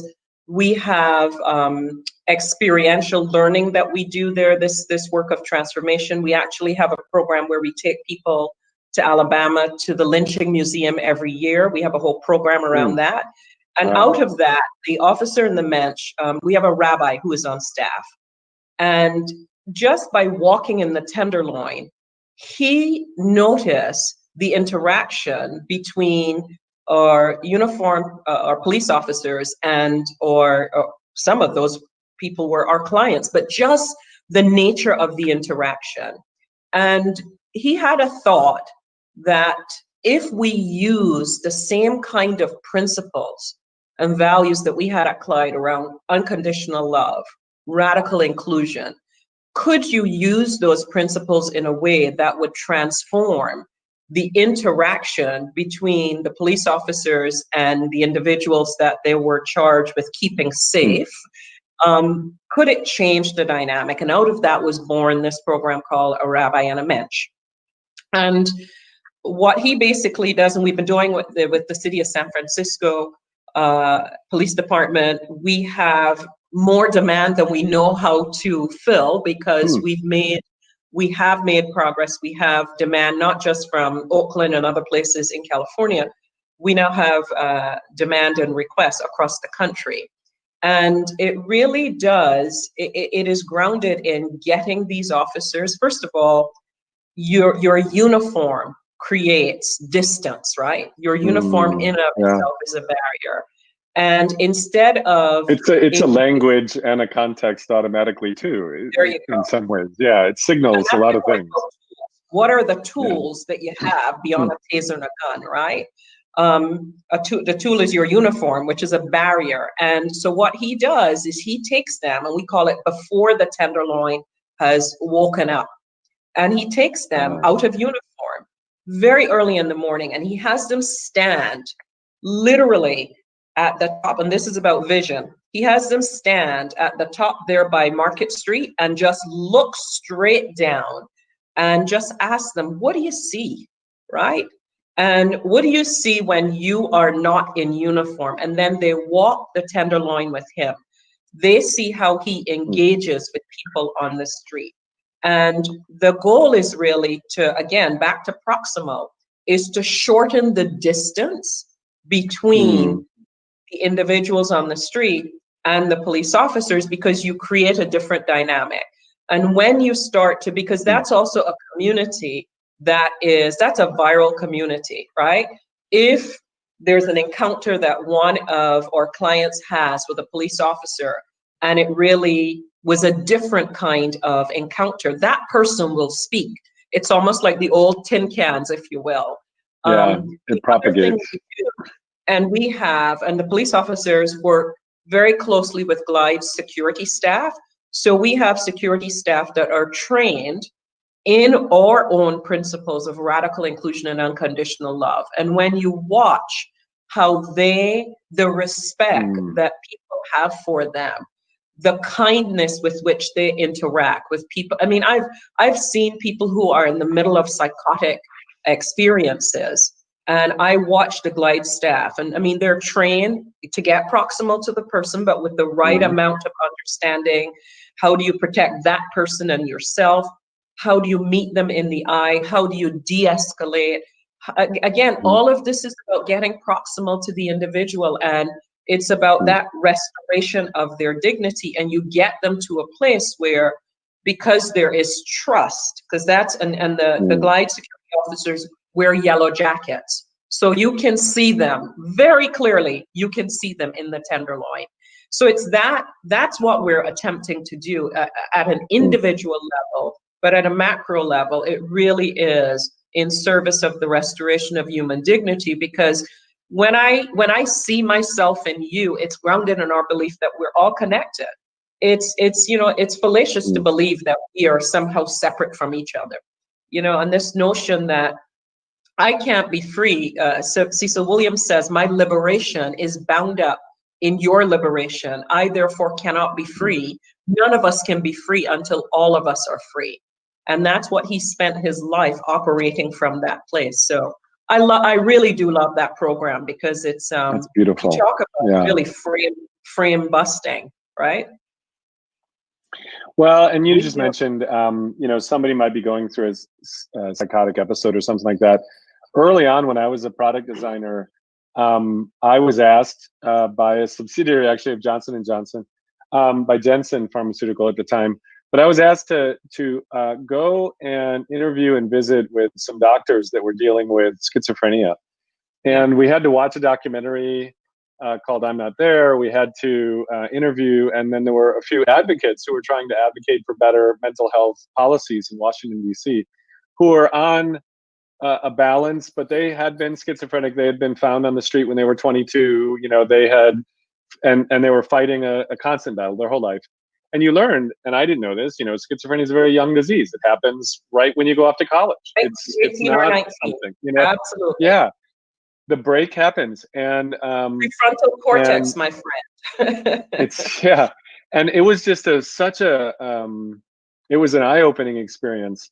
And we ended up trying to help build an early kind of method for humans, for normal people like police officers, healthcare workers, and policymakers, to actually experience what a day in the life of somebody was in San Francisco. And it was kind of beautiful. And ultimately, we asked one of our clients, who was schizophrenic, but he had become an advocate for this, and he was really fighting for it.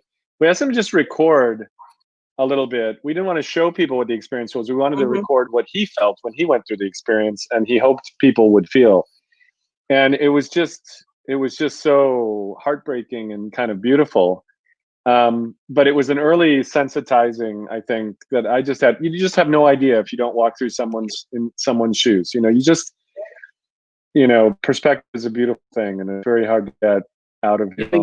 You're describing something which works beautifully in a micro close-up sense, an officer, an individual, eternal. The national problem with this, in the sense that we're both so pluralistic and so siloed, and you could argue that the whole social media silozation thing is an unproximal thing, since we only hear our own thing. And I'm just wondering, Kaye, Echo chamber. since you also work with both you and Mickey work with companies that have scale here. Thoughts on how one gets back to that sense of empathy or community, or what Tocqueville saw in America, but what is a bit missing now? It's a big question, but your work really sits at that confluence, and right, that's the great work ahead of us. Well, that was formed as a question. A big question. Either Ayse or Kaye, right? Both of you are. And by the way, the thing that set me thinking about this, I don't know if you saw, there was a wonderful article in the New Republic this week on Robert Putnam's new book called The Upswing. And the title of the article is From I to We. And he basically said the arc of America was, Tocqueville saw this wonderful communitarianism in America, which overcame our individualistic tendencies. And then we kind of lost that in the Gilded Age, and Roosevelt, who we talked about earlier, put it back together. It hit its high water mark in the 50s and the 60s. The communitarianism of the 50s, all that commonality stuff, started leading to the 60s, in which we all wanted to be different and stuff like that. Right. And now Reagan and the rest of it, we've kind of a bit flown apart. And he talks about how do we put it back together. It's both a hopeful and a history-based book, but it sets up the fact that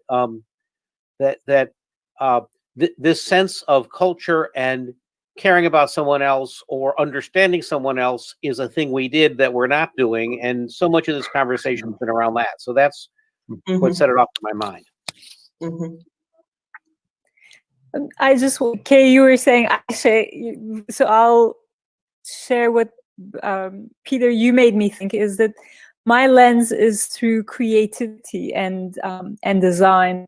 And so what Kaye, you're talking about in terms of getting proximal, getting close to people, my tools for that goes through co-design. So for corporations to, instead of observing people, co-designing with people, and maybe at the societal level, what I find happens is when you get people in a room solving problems together and hearing that they share all sorts of challenges together, that they're not alone in their own world, that really creates a sense of trust. And that, Kaye, what you're talking about, that we're all human, so my tools for that go through creative tools, getting people, for example, to design their life or a portion of their life together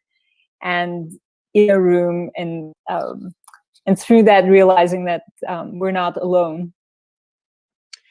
Yeah, and I mean, it's interesting because it's the same methodology. My work involves bringing people together, and through language and inquiry, and maybe it is the co-creation isn't necessarily at their individual level. We're usually talking about designing an organization or a process or something that they are a part of. But having them, because so often, organizations, I call it, they're optimizing the vertical or the silo that they're in. And I think increasingly now, we're starting to see that not only is that inefficient, it's not effective, it's not sustainable. So more and more, most of my work now is done and what I do is facilitate bringing people together. And I use language, I use inquiry. I mean, I have one of the clients I have now are trying to move from an operating model where everybody operates in a silo, big books of business in a silo. And competitively, they will not survive operating that way. So there's the business momentum, but to get them from competition, which is what they were incentivized for, to get them to cooperation, we have to get to the behavioral level, right? Because this is my point about content and character. The content is, we can build the frameworks, we can tell them all of that, but fundamentally, when I'm with them, I am asking them, in the context that you're trying to solve this, what does collaboration look like? What does trust mean? When you see a behavior, what is that behavior? How does that resonate for you? And I use language and I use inquiry as the tool because generally they are co-creating, or at least attempting to create, a different way of being in the organization. And I really try to pull them to being, because the doing part is the easy. And these are really smart people, like you said, Peter. You know, these are engineers, they're scientists, they live in their head, but it's, you know, it's giving them permission to be in a different place. That's about, okay, behaviorally, what does that look like? Can be really challenging because, you know, the systems aren't designed to incentivize being. Systems are incentivized to reward and motivate doing, because people always tell me you can measure the doing. It's hard to measure the being. So I don't Oh, subscribe to wow. that, but You know, you just reminded me too. I think this, how do you measure being? And there's a while back we had Kathy O'Neill, who's a mathematician, who actually is asked to come in and evaluate algorithms to see how racist they can be and still be legal by corporations. And she wrote a book called Weapons of Math Destruction. And the point of it, and she was with Sophia Noble, and they both joined us for just a riveting hour and a half conversation about algorithms of oppression. But what she said is that we have built systems, because they're easy to build, that make lucky people luckier and unlucky people unluckier, like in dramatic ways. Like at a click of a button and a whole server goes off, and we make unlucky people unluckier. And the point about measuring being is, she really talks about, you know, the act of measuring something sometimes kills it or changes it because people start gaming it, you know, because different things happen. And she has a bunch of examples in the book that are kind of stunning, like best intentions, measure the wrong thing, it really goes haywire, and it goes really badly in the wrong way.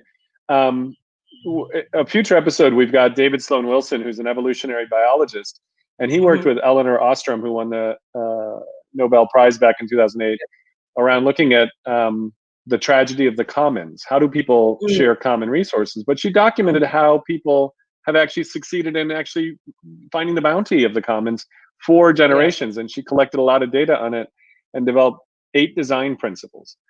And David Sloan Wilson, as an evolutionary biologist, started evaluating them. And it turns out that optimizing for the individual unit, like the person or the business unit, leads to unfair behavior, leads to freeloading, leads to all the things you would imagine. But what he calls it in evolutionary science is multi-level selection. If you optimize for, like, here's a chicken coop, and there are 8 chickens in each chicken coop, and you go, I want more eggs. And this is a true story. They did this at Purdue. I want more eggs. And you pick the chicken that lays the most eggs in that 8 chicken thing, and you breed it, you know, the best from each of the coops that lay the most eggs. You get aggressive, evil chickens who eat all the other food and beat the hell everybody down. And egg production goes down. Because what you did was you used the wrong selection level.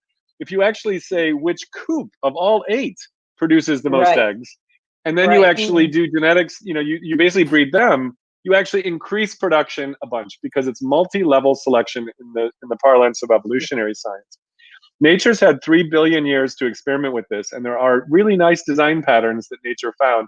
Cooperation exists for a reason. There's a reason we have trust, and we have communities and cities and society, and we've kind of lost a little bit of control, or maybe taken too much control over the evolution of society, and not really understood these underlying patterns. So you just reminded me of that, and I wanted to share. You know, Mickey, the one about bias in algorithms is one that I am really paying attention to. We've been exploring it at Stanford, of all places, because we use, like many other health systems, we use algorithms to This is Stanford Health. Stanford Health, to optimize the treatment paradigms, right? And depending on, and there was just a big study about this, depending on the bias of the designer of the algorithm, it creates very differential outcomes for protected class members, and it makes it even worse. To your point, we were going down a path of saying, let's take the physician bias out of it, let's take the system bias out of it. And we ended up, so it's, for me, it's been really, really interesting to see how, to your point, we could have the best intentions, but really end up in a very, very different place than we intended. But that's one that we are very aggressively paying attention to, because we're looking at the outcomes, and the outcomes are telling us something upstream isn't working. And there was a big study just done, I think it was Harvard, just did a big study on this. And when you think about the lack of diversity in the population of scientists that are designing and engineers that are designing these algorithms, that's why you're getting the outcomes, or at least the design is being designed in that way. So, you know, it's a real challenge. A lot of work to do. Yeah, and I think, you know, what has been depressing is there are people like Sophia Noble, like Ruha Benjamin, who just came out with the new Gym Code book and things like that, who have been studying this for more than a decade and a half or two, and who have been walking into Stanford on the school side, not the medical side, walking into Harvard, walking into these places, basically saying your algorithms are racist, your algorithms are doing this. And every single time they're like, that's not possible. It's impossible for an algorithm to be racist. And now, you know, we get the Center for Humane AI at Stanford. There's not one person from that crew of people who did the research that's actually on the board. There's not one person in the room. It's a bunch of people that you would describe in nice terms as tech bros. And, you know, there's a danger there that that is even the new Netflix documentary, which we're going to talk about in another episode, The Social Dilemma. It's basically, you know, I think, and Peter might disagree, but I think it's basically like a prodigal son story of tech bros, you know, done wrong, and now they've seen something better. And aside from a little bit of a blessing of some diverse thoughts, it sounds like, well, we broke it, we're the technologists, we should fix it. And I wonder if that's true. You know, so we need to have a deeper conversation about that. What I like, at least, is that it's becoming visible. It's you know, we have to see the problem. Okay, I want to do my last little silly superhero thing. Peter, we want to see that. I want to see that. Yeah, so Have you if seen you it, if I have seen it. What you're about to see. Okay. I don't know if we have a video of the reveal of the whole thing, but it's all quite remarkable. I don't have it. No. Yeah. Okay. Go ahead. So And then, by the way, I have a project. Go ahead. I have the video of the Internet of Things and Peter's mother to follow this. Please, please. That's the ending. Okay. You're going to take us out with that. Mohib, can you shift over? Okay. So I have a project called the Superhero Project that I've been doing for about 20 years. And at Maya, the lab I was at, we would have all the directors had to pick somebody in their team, in their discipline, a human scientist or whatever, or in a different team. And they would spend a weekend building a superhero of that person. And when I say a superhero, I mean a box, a 12-inch fit character. They'll take like a Barbie doll and change the hair color and put clothes on. And so I said, you know, I heard it was Peter's birthday. And Peter's a kind of journalist techno weenie, if you could look behind his desk. So I said, there has to be like little like vacuum tubes from the 1950s, Nixie tubes. He should be holding a coronavirus in his hand, because quarantine, the episodes are always about like this quarantine. You know, it might be cool if he's got a microphone that says quarantine on it. So he's got that. And then it would be cool if there were like a little, I'll see if I can draw on this. I don't know if I can.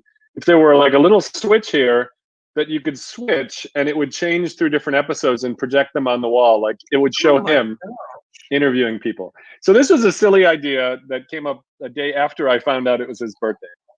And but I've been doing the Superhero Project for 20 years now. So there's a long history of just hacking on the weekend. And so this was the sketch. This was the box that I took over to Peter's house. Atelier Hirschberg. And of course it has like some warnings over in the lower corner. It says dead guests not included, because Peter likes to have dead guests on all the time, like Marshall McLuhan and things like that. Does not contain live virus, voice activated Peterbotic accessory sold separately. Yeah, okay. So I handed it to Peter. Peter, can you tell us what happened when you got the box? Yes, well, you asked me to guess what was in the box. Yeah, what's in the box? Now, it wasn't that difficult because it was clearly a control panel with a virus and evidently me in the middle. But it's very tough to imagine that this thing actually exists. So we opened the box, and startlingly, shall we see what was in it? It was this giant system. So hold on, I'm gonna actually go to this one. Yeah. So here's the close-up. There's Peter in the box, holding the coronavirus. Although he can swap the world out for the coronavirus, and if he wants to do an episode on America or the world. And that's Marshall McLuhan. So he switched the switch, and suddenly Marshall McLuhan, one of his favorite dead guests, is projected on the back wall, and he starts talking about the medium is the massage, because that's actually what Marshall McLuhan said. The medium is the massage. It massages our brain to think something different back in the 60s. And so Peter just set it up in his living room. Here it is. And this took just a few weekends of fun. And we should point out that one can control the lighting, so it can be a garish white or a subtle orange or a seductive red, and then it can go into the living room in that. Also, there's a Burning Man mode as well, but yeah, we don't have to talk about that. It's like psychedelic, crazy. Also, its settings in terms of the videos. One was Marshall McLuhan, where we took a deep dive into our media environment, which we live in. Another was a series of quarantines.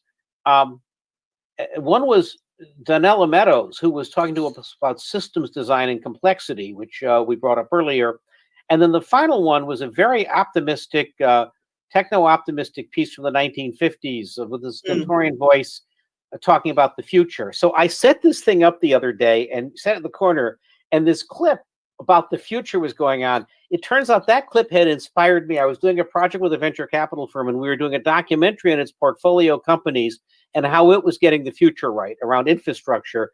And I was so focused in my work, this for about 3 hours, the same 20 seconds played, until I realized that was insane. But the machine, it just goes. So there it is. It is. It's a little fun. Thing. What did you feel, Peter, when you got a birthday gift that was made for you about you? Well, mostly just a whole lot of humbleness and love. Like, that was amazing. Because like one had never seen it before, largely because they don't have them at Toys R Us. They don't even have Toys R Us anymore. But no, I told them I bought it at Target or something. I don't know. Like, such an amazing expression of creation, and of course you got all those things right.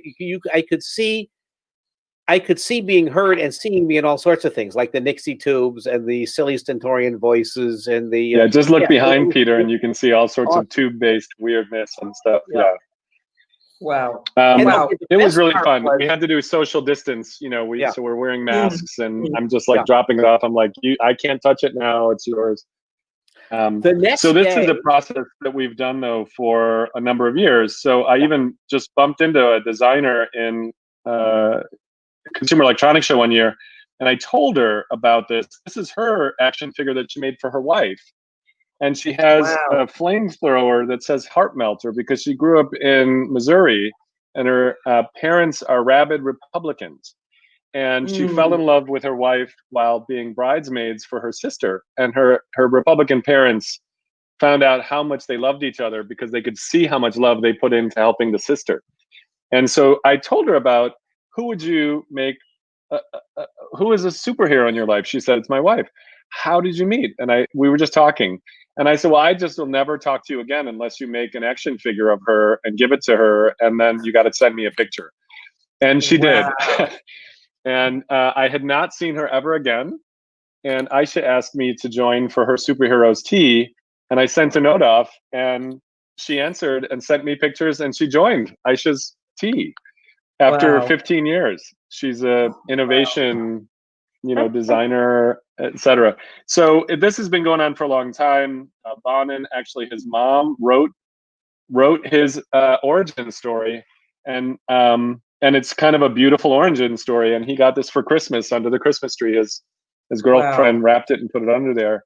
But I asked his mom to write the origin story, and it turned out to be. I think the interesting thing I'm saying here is that did Bonin get?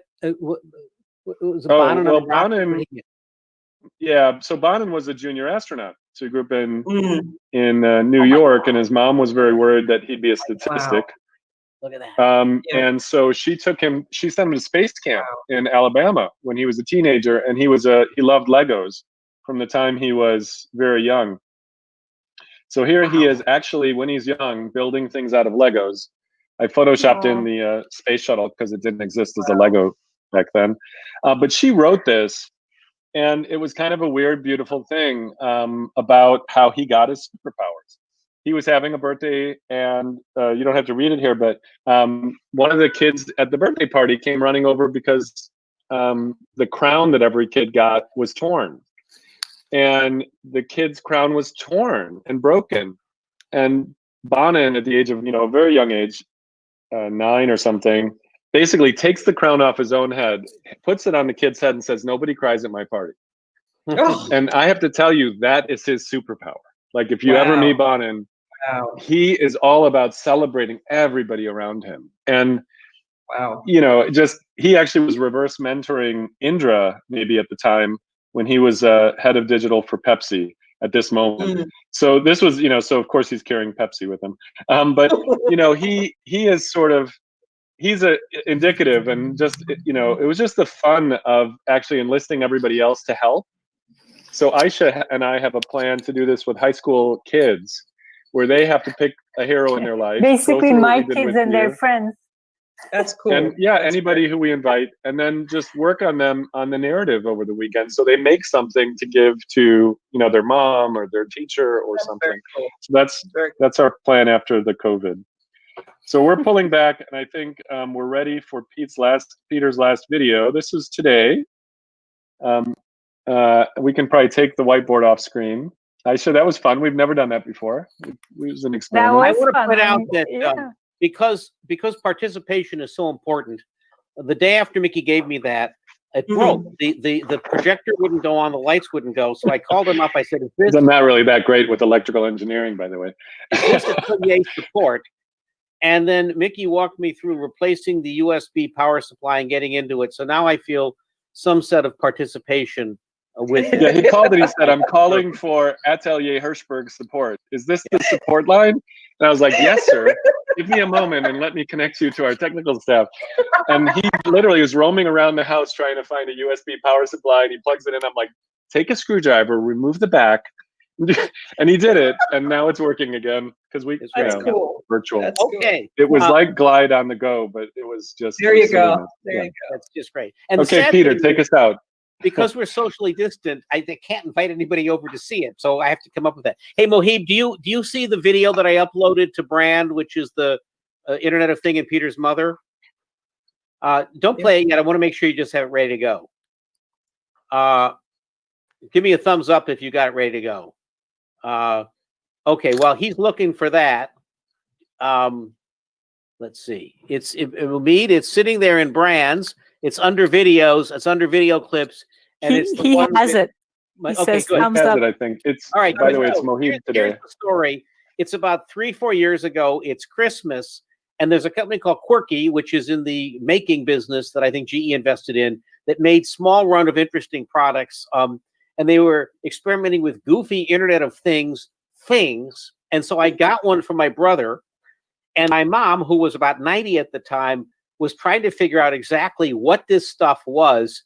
And I was trying to explain it to her. So now, why don't we go to the Internet of Things and Peter's mother, not so many Christmases Mohib, ago. play it all the way to the very end to the credits, because Oh, yeah. It has a false ending, through. so just keep going. It has a till false I ending. tell you it's over. Right. Yeah. I got you a device that reads the data of the eggs in your life. What kind of metadata surrounds eggs? When you bought them, how many there are. I would like to know if it could tell me if they're cracked, but I don't think it can. To really understand this, to put this in context, I decided to ask my mother, who's been around at more Christmases than most of us, what she thought about all of this Internet of Things stuff for Christmas. Now the computer is spilling out from your desktop, and now it's going into the refrigerator as well. And in the refrigerator, it's telling her about her eggs Yes.